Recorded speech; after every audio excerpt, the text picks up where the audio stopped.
Okay, it's going to be a review of TNA Genesis 2005. This is going to be my TNA pick for the month of November.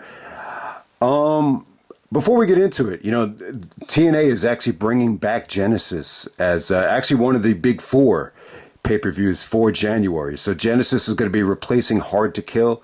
I think that's the right decision. I don't have a problem with it. I actually, I did not mind the Genesis spot being in November, because, Bound for Glory is their biggest show of the year.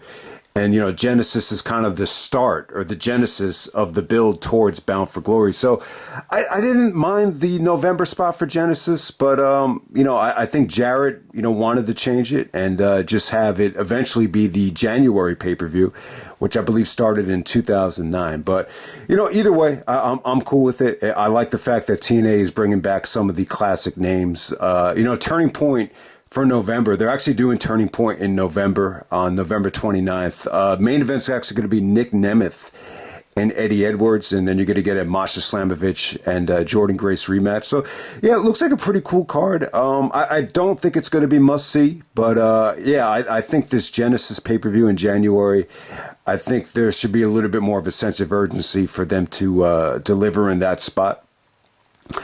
But hey, man, we're going to go all the way back to November 13th, 2005. This is the day that Eddie Guerrero passed away. He passed away that morning. I mean, how could we forget? One of the worst days ever, I think, in the history of pro wrestling.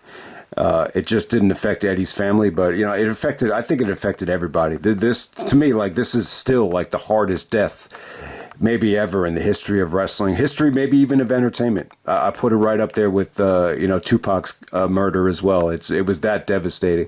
And credit to TNA, man. They still, delivered a really good show this night.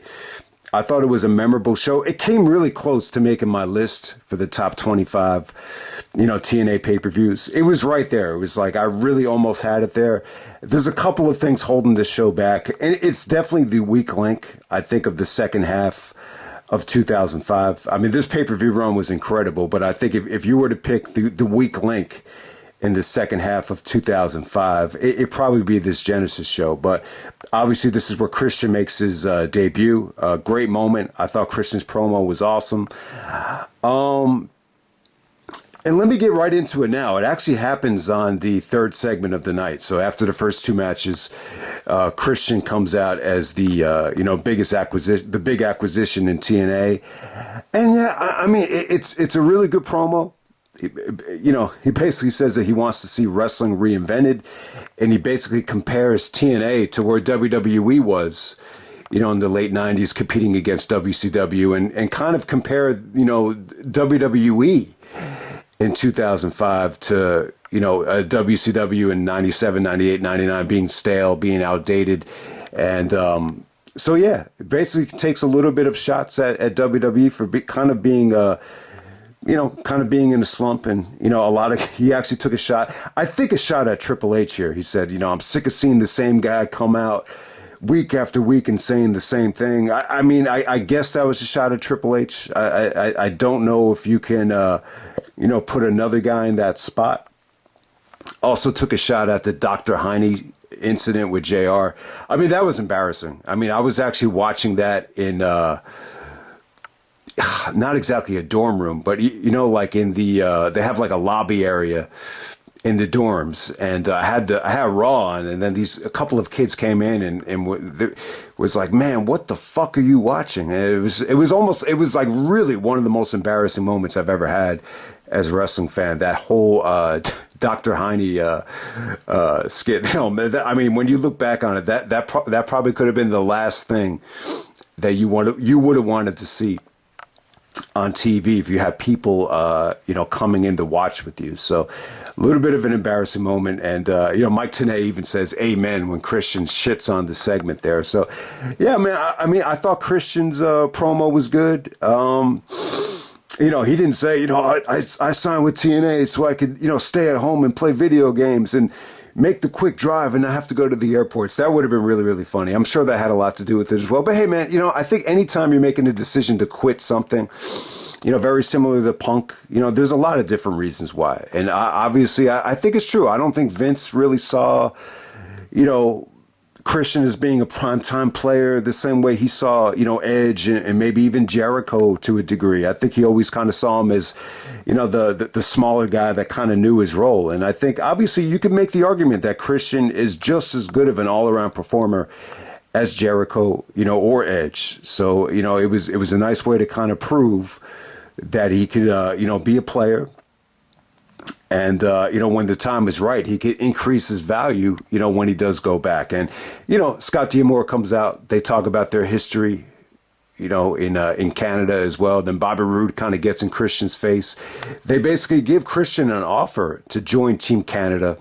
They give him the, the shirt and everything. So at the end of the night, you're kind of anxiously awaiting where Christian's, going to align with, in the main event. So it was cool, man. Great night. I think, TNA did a good job. They paid tribute to Eddie in the opening of the show.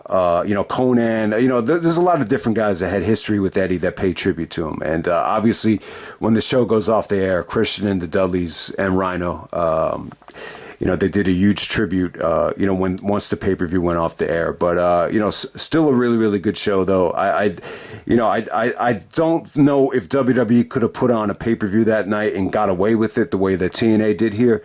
And I think unintentionally or indirectly, it really gave TNA, a shot of momentum. The fact that Eddie is gone, Christian comes to TNA, I think it really... got the juices flowing. I think it made them a name. I think, this definitely got Kurt Angle's attention. And, there's something unique about this show. I mean, a lot of people want to make the argument that, prime TNA was Genesis 2006 because of the buy rate and, everything that took place at the end of '06. You could definitely argue that in terms of the popularity. But in some ways, I think this is kind of the height of the company. I know a lot of people have mixed feelings on Kurt joining TNA.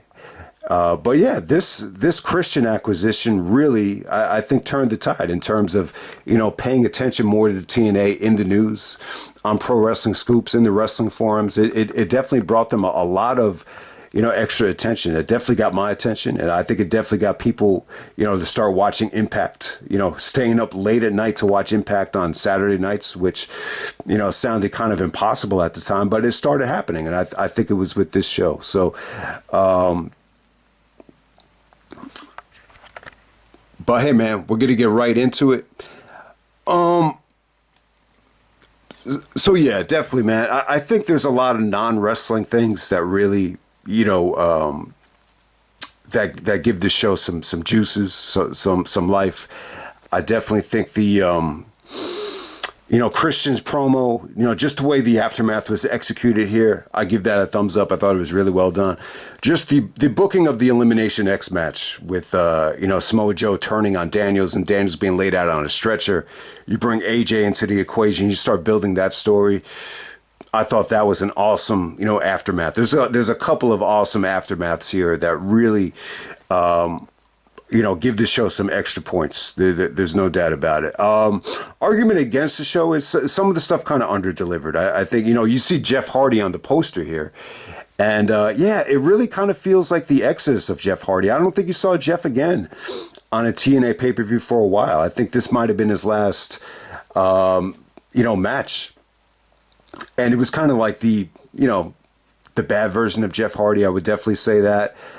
So I thought that hurt the show. The opener, was definitely not a great spot. The NWA title not being on the line, I think it definitely made the show kind of feel like filler. Even AJ's match against Petey, there was a little bit more focus here with AJ commenting on the, Christopher Daniels situation with Joe, and Joe even comes out during the match, and AJ's basically playing up to Joe on the finish. So in some ways that kind of felt like filler. And the other thing too, like Monty Brown, like even his promo, like the heat wasn't directed at Jeff Hardy. Like a lot more of the heat was directed at Christian. Shane Douglas, starts asking Monty Brown about Christian, and Monty Brown's trying to downplay, Christian, but, they're slowly building up to Monty Brown and Christian. That's going to be the real number one contenders match. And so there's a lot of stuff here that was definitely, building to the next pay-per-view or building to the next feud. The Jeff Hardy and even the Petey Williams, being in these spots, it definitely kind of felt like filler. Plus, at the same time, the argument is Abyss and Sabu, they kind of had, a little bit of the same match that they already had, kind of building up to their next match. So, yeah, I mean, I think you could definitely argue that the Genesis, if you could look past the Christian debut and the awesome stuff that they did with Joe and Daniels, I mean, a lot of the stuff definitely felt like it was a filler pay-per-view. So I think that's what's kind of holding it back. But man, let's get right into it. First match tonight, we have Raven taking on PJ Polaco.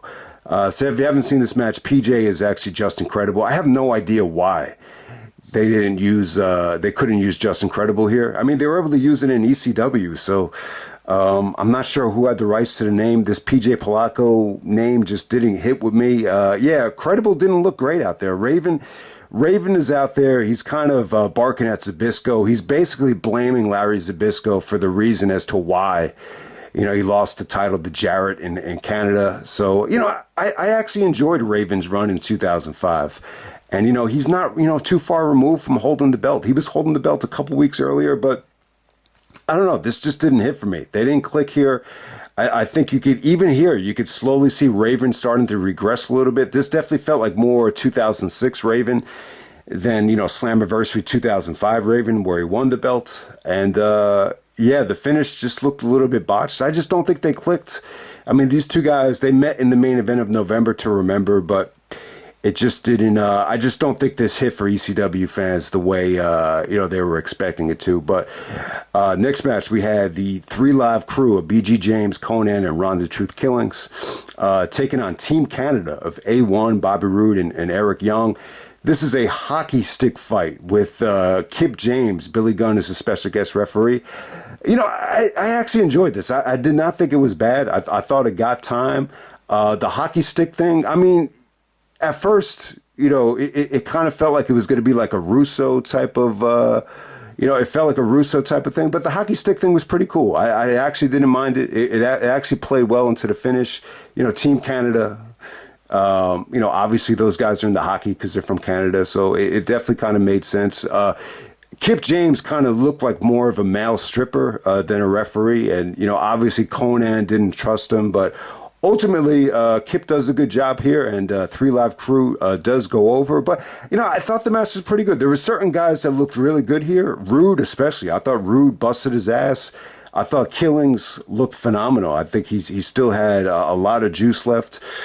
Obviously, BG James was the weak link. A1 couldn't really do much here. But other than that, man, I thought it was pretty fun. I mean, it wasn't great, but the hockey stick stuff, I actually thought it added to the match, ironically. So if you were the legal man, you could actually go up onto the turnbuckle, a ring post, and grab one of the hockey sticks and use it as a weapon. So next up, we have Monty Brown taking on Jeff Hardy. So Jeff is actually on the poster here. So you would expect something epic. But yeah, I don't know. I don't know what this was about here, man. It didn't get too much time. Jeff was doing some weird things. Like, it's almost like he was doing some like acting with like pretending he was dead. There was a lot of weird stuff going on here. So Jeff actually comes out to the ring with his own theme music. I think that was one of the perks for Jeff in TNA. He could be creative and, have a little bit of creative control with the music and the face paint and everything. But I don't know, man. It just didn't really click. There were definitely some awkward, exchanges here. I don't think they had great chemistry. But yeah, Monty Brown goes over with the pounce. I think, more than anything, I think this is like the bad version of Jeff Hardy. I think a lot of times you would get this version of him in TNA where he's not that motivated and, he feels like he could kind of have a little bit more freedom. I think you kind of run into the same issue that, Punk was alluding to with certain guys in AEW. Like sometimes, like if there's not like those major authority figures, or even like mentioned with Triple H, like it always seemed like Triple H brought the best out of Jeff Hardy, and he almost had like a fear of Triple H that it actually brought the best out of him. Here, I think it's kind of like the opposite situation. But the bottom line is, I thought Monty's promo on Christian was great. more of the focus should have been on Jeff Hardy. I definitely agree with that, but I'm not going to lie to you. I think there's a lot to like about Monty Brown with the mic skills, when he's coming down to the ring, a ton of charisma. And Mike Tenay even said it. He brings a little bit of legitimacy to the ring as well with his athletic background. The finish just came off awesome, I thought. Even though the match as a whole, I'm not going to say that they had the best of chemistry. This is probably one of the weakest things of the night. Next up, we have the Elimination X match. We have the team ministry of Christopher Daniels, Alex Shelley, Roderick Strong, and Samoa Joe taking on the wrestling machine, Austin Aries, Chris Sabin, Matt Bentley coming out there with Tracy, and then we got Sonjay Dutt in this match as well. Elimination X match. This was really cool, man. And, I like the fact that you got an elimination match in November. It's almost like they're unintentionally paying tribute to Survivor Series here. It's really cool. And when you look at this as an elimination match and you compare it to, the history of Survivor Series, traditional elimination matches. This is probably more athletic than any that they've ever had in terms of just pure athleticism. This is definitely up there with the most athletic Survivor Series elimination matches. So, really cool stuff. Obviously, the story of the match was that Joe wanted to get the winning pinfall here. Daniels is able to take it away from him after Bentley kind of holds on to Joe's legs. So Daniels actually pins Sabin with the angel wings, and Joe just snaps after the match is over. He leaves, Christopher Daniels on a stretcher. AJ even comes out. He actually looks concerned about Daniels. So this opens the door up for AJ and Daniels to actually align. And Joe's already a heel, but this just made him look like a very selfish, very,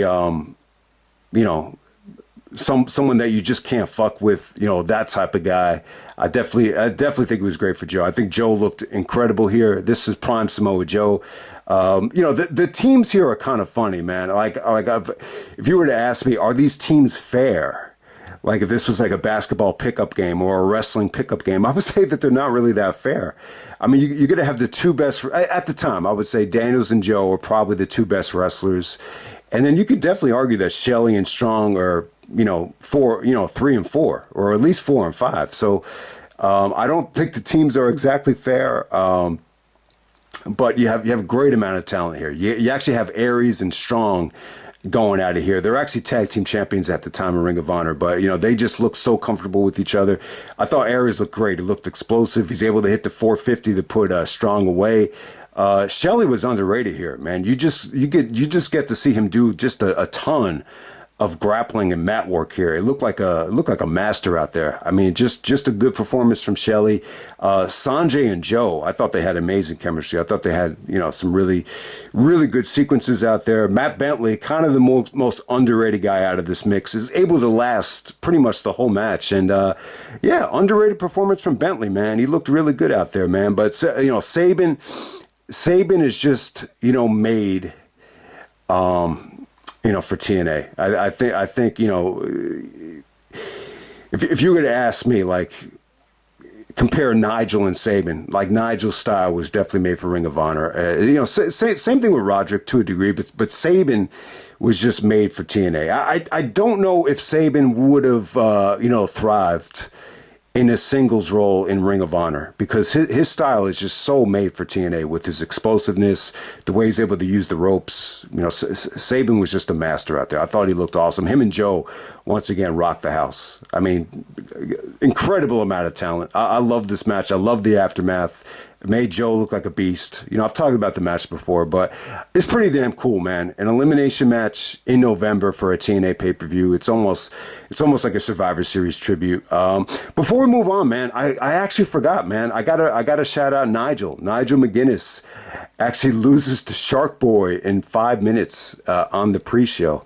Like I was saying, man, I don't think Nigel was a great fit for TNA. But hey, eventually, I didn't even remember this. Like, I totally forgot that Nigel had some tryout matches in TNA. Eventually, he would become Desmond Wolfe in TNA, and that went pretty good. Obviously, you wish that could have went better because of whatever went on there with hepatitis and health issues. But yeah, just wanted to let everyone know Nigel takes on Shark Boy here. That's why I had to watch the pre-show because I went to the DVD bonus section and they have like the entrances. You could actually see the guy, backstage before they come out, and it actually had McGuinness intro, and I was like, McGuinness. I was like, is that Nigel? So I clicked on it. I'm like, oh shit, Nigel's actually on the pre-show here. Like it shocked the shit out of me, but yeah, the fans knew who Nigel was. At this time, there was a lot of Ring of Honor fans that watched both TNA and ROH. So yeah, Nigel got a pretty good, ovation out there. But I think the fact that he's going to lose to Shark Boy on this show, it's kind of head scratching, but you get the point. Anytime you're in a tryout match or a pre-show match, you're not under contract. You're going to have to do the job no matter what. So I don't want to look too far into it, but Nigel's on the pre-show. I think this might be one of the only ones where Nigel was actually involved with TNA before he made the transition to Desmond Wolfe. Next up, we have the Monster Abyss with Sabu. This is a no disqualification match. Mitchell cut a great promo on Sabu. Ends with Abyss kind of crushing and a miniature image of Sabu, which is really, really cool. But yeah, I mean, kind of the forgotten Abyss Sabu match, this no disqualification match. Obviously, their Unbreakable match is probably the highlight of that undercard. And, that show gets so much buzz because of the main event that you got to remember that match more than this. And what's funny, man, is they actually had the match of the year in TNA, that Barbed Wire Massacre. It was from TNAWrestling.com, but still, the fact that Abyss and Sabu actually won match of the year in TNA, it's an incredible accomplishment. But I think over time, it's obvious what the TNA match of the year was that year. But yeah, it's still pretty cool. This is a good way to set up that barbed wire match to open up Turning Point, which was really, really cool. I mean, it really over delivered. Definitely is going to overshadow this match. I mean, this was just them doing their thing. I mean, it's a no DQ match. You know what to expect here. Once again, you have Sabu actually yelling at the cameraman and at the ref. It basically tells him to get the fuck out of his way. So a little bit of an attitude here from Sabu. I don't know, maybe because he's doing the job or whatever. You got to see that too in the match with Joe at Lockdown, with him just, coming off a little bit angry. But yeah, man, thumbtacks, barbed wire, tables, you get to see it all here. It kind of felt like the same match from Unbreakable. But it was cool though. I mean, it was definitely some good stuff. And, Sabu takes him some incredible bumps. And it ends with him taking the black hole slam onto the steel chair wrapped with barbed wire, which actually got a huge holy shit chant. That was probably the biggest bump of the night. And I think it really sets up their, barbed wire massacre match. The fact that Abyss is able to win the match with the barbed wire bump. So there you go with that. But yeah, I mean, this is kind of a forgettable match. This feels like the forgotten Abyss Sabu match, but I always enjoy their matches. And, I'd be lying to you if I said that this wasn't going to appeal to, ECW fans or hardcore fans, because both guys were, pretty much made for each other when you look at the styles. Next up, speaking of styles, we got AJ Styles taking on Petey Williams.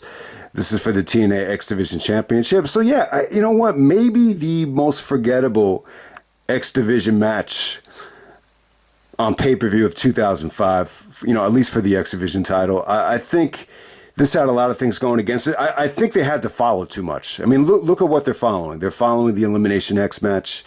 They're following, Abyss and Sabu. They're following the Great Christian promo. They're following Jeff Hardy. It's just a lot to follow, especially for Petey. I think Petey is, somewhat of in a rough spot here. I think their match from, I think it was Victory Road, right? Victory Road 2004. It just felt like it felt like a bigger match. Better atmosphere, better finish. More anticipation. AJ Styles' first 3-hour pay-per-view. There's a lot of things that match I think had going over this, and this goes a lot longer too. This gets like 5 extra minutes compared to Victory Road 2004. And by the way, I think Jarrett probably is going to be uploading a 20th anniversary edition of Victory Road this week. So it should be interesting to see what he has to say about that. You could definitely argue that maybe that would have been the better choice, but I think this Genesis show is, very historic, and this is still a good match, man. This stuff between AJ and Petey was good. I mean, think about it, man. That spot that AJ takes, man. He's busting his ass here. He does the tope and he overshoots Petey, over the guardrail. And then there's another spot here where, Petey is trying to German AJ. They definitely got this idea from Angle and Michaels. I mean, Angle teased this whole year to Shawn, and they never did it. I mean, if Angle was going to do it to Shawn, I mean, it looked like it would have killed him. So if anyone's going to pull this off, it's AJ. So AJ actually gets Germaned into the front row, and he lands on the guardrail. It's incredible, but AJ protected himself. He rotated in time, so he lands on his shoulder, not his back. So, I mean, it was cool, and that kind of turned the tide. Petey was a little bit boring here. Like, he basically controlled the bulk of this match, and it really wasn't that interesting. I mean, the crowd was kind of dead throughout most of this thing, but at the same time, I think AJ did a good job here of showing that Petey's, capable of much more than just a Canadian destroyer. I mean, Petey did some great counters of the Styles Clash with that DDT, with the side Russian leg sweeps. The story here was that AJ actually got Canadian destroyered on Impact the night before, and he's still kind of feeling the effects of it, so he's trying to stay away from it, and that sets up the ending. AJ counters it off the top rope, and eventually he hits a Styles Clash off the top rope. Joe comes out, and he's actually looking at Joe while he's doing the Styles Clash just to make a statement. So it's a pretty cool finish. There were some cool things about it. I still think it's, you're still getting to see AJ do his thing against Petey. Solid match, but if you're going to ask me, it's probably one of the weak links, I think, of the X division in the stacked year of 2005. 6-man war. This is Rhino and Team 3D of Brother Ray and Brother Devon taking on Jeff Jarrett, coming out there with America's Most Wanted, Chris Harris, James Storm, and Gail Kim. And I mean, somehow, some way, it feels like Gail, definitely transitioned to being Jarrett's, valet. And definitely made for a hot couple. I think when I look back on it now, there's no women's division, there's no knockouts division at the time. So essentially Gail Kim is being used as somewhat of like eye candy and, somewhat of a female manager. And when you think about it, she really is like one of the most attractive, Asian girls maybe ever. And you almost say to yourself, well, why? Why was she not used better in WWE, especially with Trish? Trish and Gail Kim, that should have been the main event or not the main event, but, the title match for WrestleMania 21. I mean, there's no doubt about it. Maybe Vince wanted to go in a different direction with the Diva Search girls. That would be the obvious answer, but, definitely Gail Kim should have been used a lot better. You almost feel like some of her prime was wasted. But hey, man, she looked great here, and this was a great matchup. I mean, I think when people hear about the Dudleys being in TNA, I think there's almost like a negative perception. And I mean, there were some matches that you could care less about, especially some of the matches with the Steiners.